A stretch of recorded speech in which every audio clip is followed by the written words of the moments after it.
Earlier on, listening to that is the Conservative MP for Horton Price and Howden, David Davis. Mr. Davis, good afternoon to you. Good afternoon. Very good to talk to you. Do you want to comment on anything you've heard there first? Well, first thing I'm going to say is I'm not going to take any moral lessons from an axe killer. This gentleman killed somebody, was convicted of doing so. He robbed that person of every right they had. So let's remember that. So him whinging on about his rights as a prisoner, he should remember, the public should remember the rights he took away from a helpless landlady. So that's the first thing I'll say. And you were far too polite to put that to him, but that's what I would have said, I'm afraid. Secondly, he's just plumb wrong. This is not going to happen. And the reason it's not going to happen is a little bit sophisticated, so forgive me for a second. But this is not a dispute just between the British government and the court. It's a dispute between the British Parliament and the court. When Jack Straw and I brought a motion in front of the House of Commons, this wasn't the government in action, this was the House of Commons in action, and we won by over, I think it was 200 vote victory, 9-1 in the vote. And if David Cameron wanted to implement this measure, he'd have to come back to the House to get a law through the House, and the House would reject it. And that's what would happen. Now, what can the court then do? Well, the first thing to remember is the court is actually acting ultra vires. It's not adhering to the convention that we signed up to in the early 50s. After all, if that was true, this would have happened 50 years ago. What it's doing is reinterpreting the convention in a way which would have the original authors spinning in their graves. And you're right to highlight the fact that the public at large do not want this. And to say that this is nothing to do with the public, this is fundamental to our democracy. Democracy is about the people's will. The people's will in this is very clear. If you do something that makes you sufficiently serious for you to go to prison, you give up your liberty and you give up your civic rights for that period. What happens if again? You'll have to forgive. I don't understand this, and I'm sure many people at home don't understand it. Well, what happens if the government takes no notice of the European Court of Human Rights? What can happen? Not a great deal. I mean, they can't enforce it. The enforcement mechanism goes through a thing called the Council of Ministers.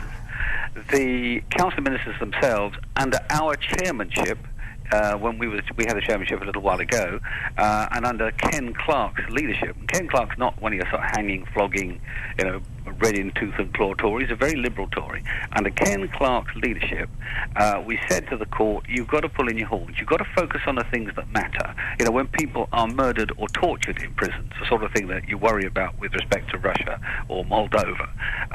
When people lose their rights, when you overturn rights which are fundamental, the right not to be tortured, the right to be properly tried, those sorts of things, really central to the European Convention. You should be focusing on that. Now, this is the same body that the court will have to go back to force this through. It won't get it. It'll just sit there unimplemented for the foreseeable future. Something else I think will happen as well is other countries will look at what we've done and say, actually, we can do this. The day after we had the debate in the Commons which rejected prisoner votes, I was rung up by a leading law professor, a human rights professor from Holland, saying, we're very interested in what you're doing here. We have the same view.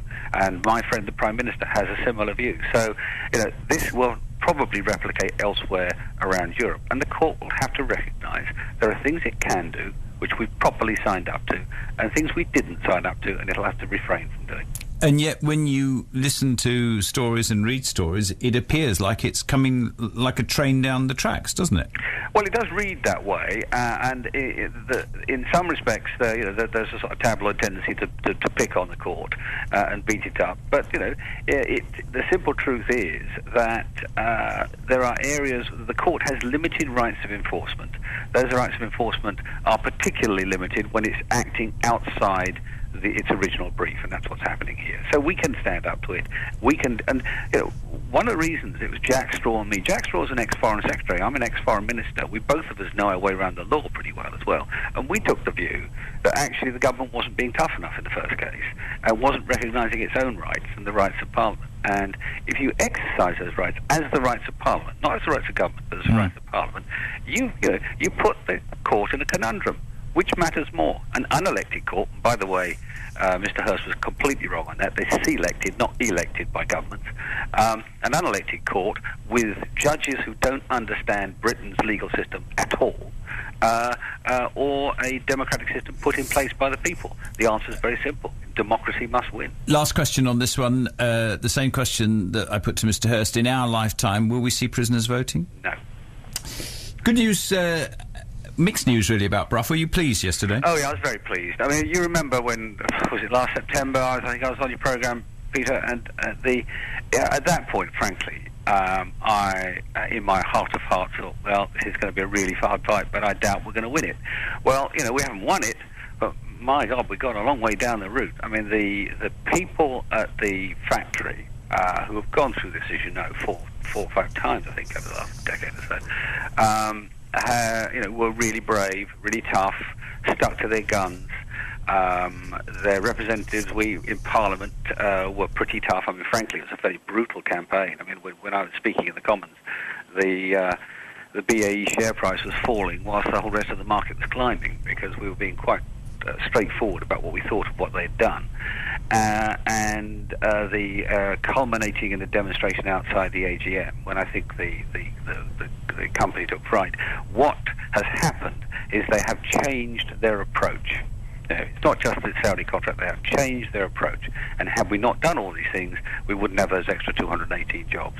And I think, you know, we are in reach of, we may not achieve it, but we are in reach of maybe getting to the point where there are no compulsory redundancies, or at least if there are, we have jobs on the same site for them from other companies.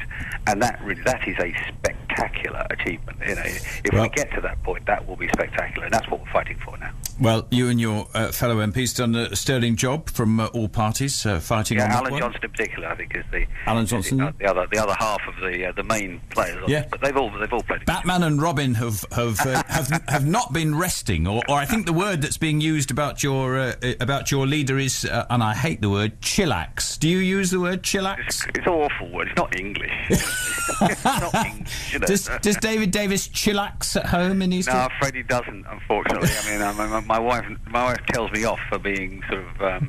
I don't know, what's the word? Frenetic. Very good to talk to you, David. Thank you very much. Bye-bye now. David Davis.